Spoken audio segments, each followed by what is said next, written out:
Shalom, salam damai sejahtera di dalam kasih Tuhan. Luar biasa kasih Tuhan, dan saya merasakan itu, saya yakin Ibu Bapak Saudara juga. Saudara, saya akan mengajak menghayati satu tema yang sangat penting. Kalau tidak boleh saya katakan amat sangat penting. Ya, sangat penting. Yaitu tentang puasa Kristen. Koyakkanlah hatimu dan bukan pakaianmu. Puasa Kristen, koyakkanlah hatimu dan bukan pakaianmu. Saudara, ada banyak ayat, tapi kita akan konsentrasi pada nas kita, yaitu Yoel pasal 2 ayat 13.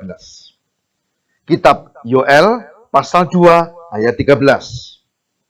Yang demikian firman Tuhan.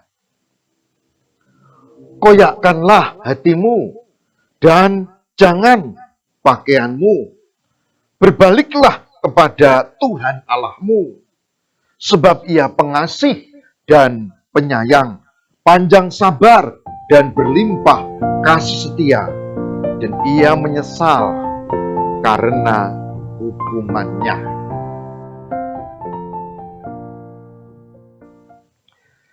Ibu, Bapak, Saudara yang terkasih, ada banyak ekspresi tindakan kalau orang menyesal. Ada yang diam meratapi diri. Ada yang menangis sejadi-jadinya. Kenapa tadi sampai terjadi? Orang menyesal. Ada yang lalu datang dan mohon ampun, minta maaf pada orang yang dirugikan atau disakiti. Oh, macam-macam cara.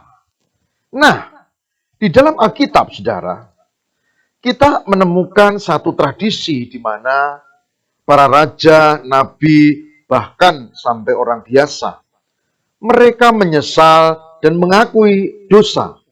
Nah, salah satu ekspresi yang mereka lakukan waktu itu adalah mengoyak, merobek pakaiannya.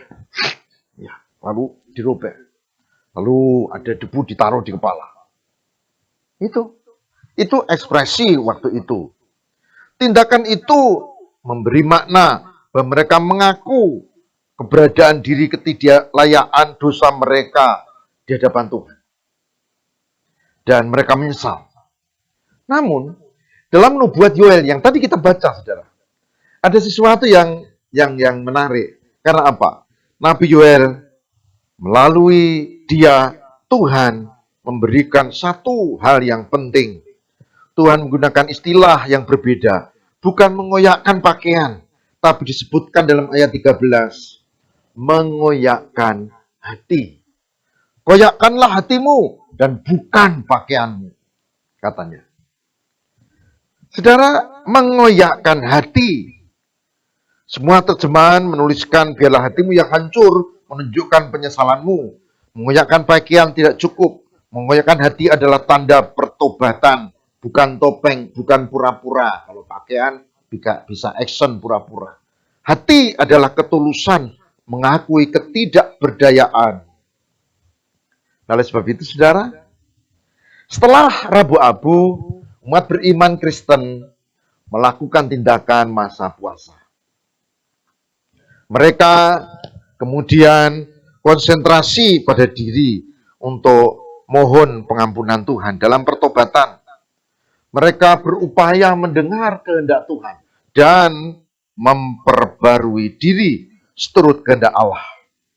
Masa rahmat di mana orang beriman menyadari kelemahannya dan sungguh-sungguh dia memohon pengampunan Tuhan.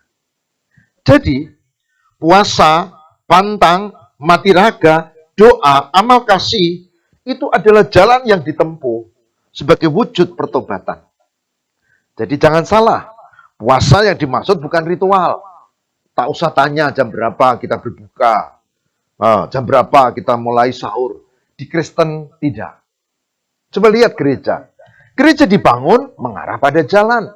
Kalau jalannya melintang dari utara ke selatan, gereja menghadap jalan itu. Kalau jalannya dari timur ke barat, gereja menghadap jalan itu. Perhatikan, gereja menghadapnya macam-macam. Karena apa? Karena iman Kristen mengajarkan yang penting adalah Tuhan, bukan arah.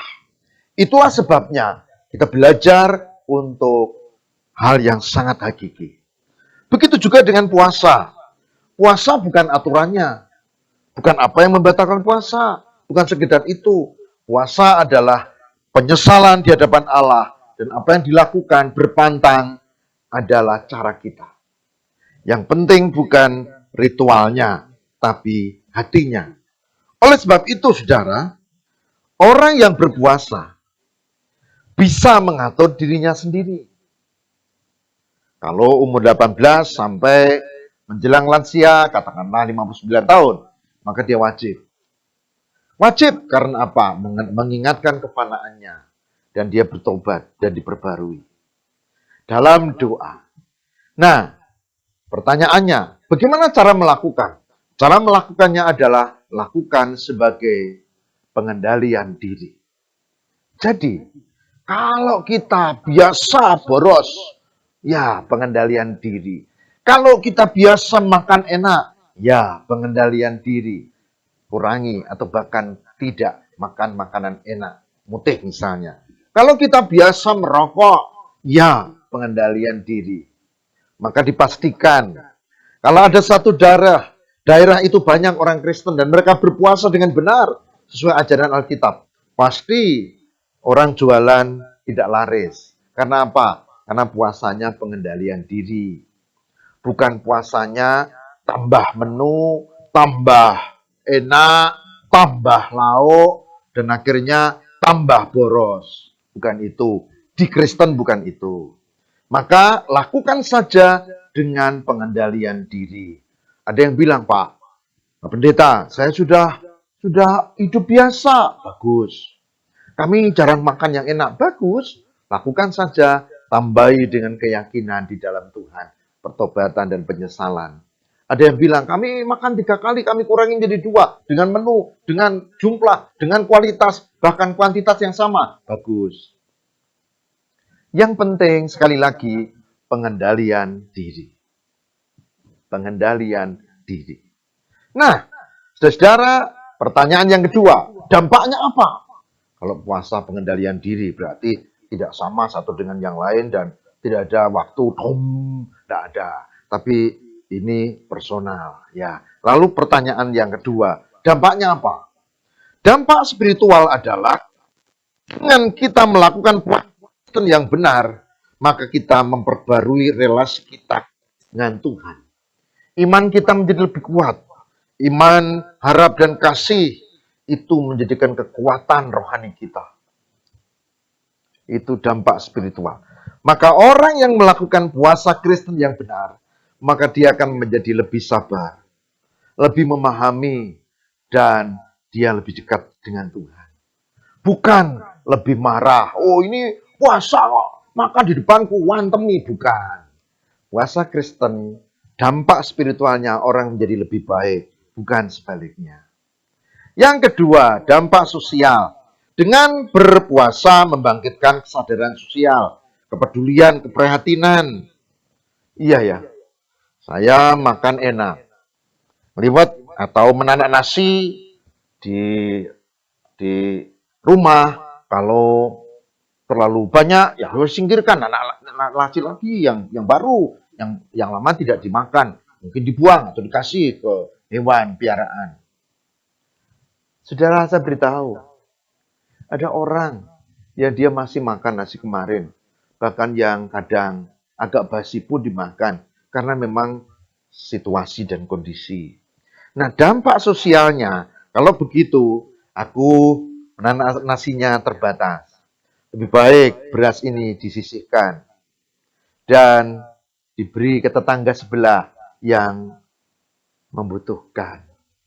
Oh iya, belanja tiap hari habis sekian banyak juga. Tapi setelah puasa, dengan menu yang sederhana, maka kita tidak banyak pengeluaran. Lalu sisa belanja itu disisihkan. Dan nanti ada persembahan puasa untuk pelayanan keluar. Bukan untuk pendeta, bukan untuk gereja dalam arti pembangunan dan seterusnya. Tapi untuk sosial, untuk diakonia, untuk pelayanan sosial. Jadi tidak hanya dampak spiritual, tapi dampak sosial. Pasti ada. Kalau puasa Kristen dilakukan dengan benar. Nah, dampak yang lain tidak cukup spiritual dan sosial. Ada dampak fisik. Coba bayangkan. Kalau misalnya kita biasa makan 3 kali sehari, lalu 2 kali saja dengan kualitas dan kuantitas yang malah mungkin sama atau malah berkurang, maka perutnya jadi lapar ya. Pengalaman merasakan rasa lapar adalah pengalaman untuk ikut merasakan pengalaman orang lain. Orang yang tidak pernah sengsara hidupnya tidak pernah melihat dan merasakan orang lain sengsara. Maka puasa itu penting. Nah, fisik kita menjadi merasa tercipta, ada kurang, ada lemah, dan itu malah meningkatkan kepekaan, kepedulian. Dan ingat, dengan cara ini tubuh kita menjadi sehat. Biasanya kita tidak pernah menakar berapa hidrat, berapa vitamin, berapa lemak yang masuk, berapa gula, berapa gram yang masuk. Enggak, kita tidak punya kebiasaan itu. Maka ada yang lebih gemuk atau kegemukan, ada yang kemudian terlalu banyak konsumsi gula, makanan sudah manis, nasi ada manis, minumnya manis lagi, dan seterusnya. Nah, dampak fisiknya adalah tubuh sehat kalau kita berpuasa secara Kristen. Karena apa? Pengendalian diri. Kalau yang lain saya tidak mau komentar, tapi pengendalian diri secara Kristen. Jadi, saya waktu itu putuskan untuk tidak minum manis. Sampai sekarang, kecuali disuguhi orang. Tapi di rumah itu kami putuskan. Kenapa? Karena saya mau mengendalikan diri. Yang penting semua dilandasi oleh iman kepada Tuhan. Oleh sebab itu, saudaraku yang terkasih, benar kata Mats kita hari ini.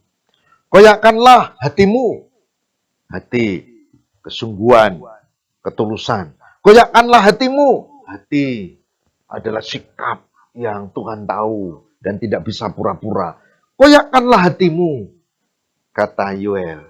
Firman Tuhan melalui Yoel. Dan bukan pakaianmu. Saudara, semoga ini menjadikan kita bersemangat untuk meneruskan puasa Prapaskah dan puasa Kristen. Dan yang benar adalah pengendalian diri. Tuhan memberkati. Mari kita berdoa.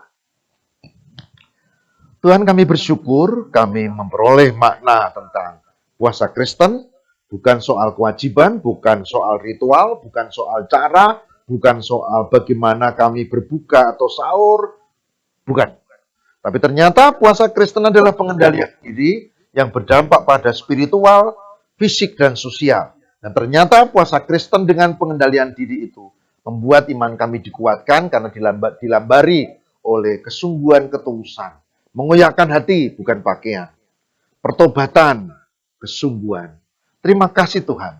Semoga di masa-masa puasa Kristen selama 40 hari menjelang Paskah, kami diberkati dengan dampak sosial yang baik, dampak spiritual yang baik, dampak fisik yang baik. Tuhan berkatilah kami, tak hanya memahami dan melakukan. Demi Kristus, mengantara kami berdoa. Amin.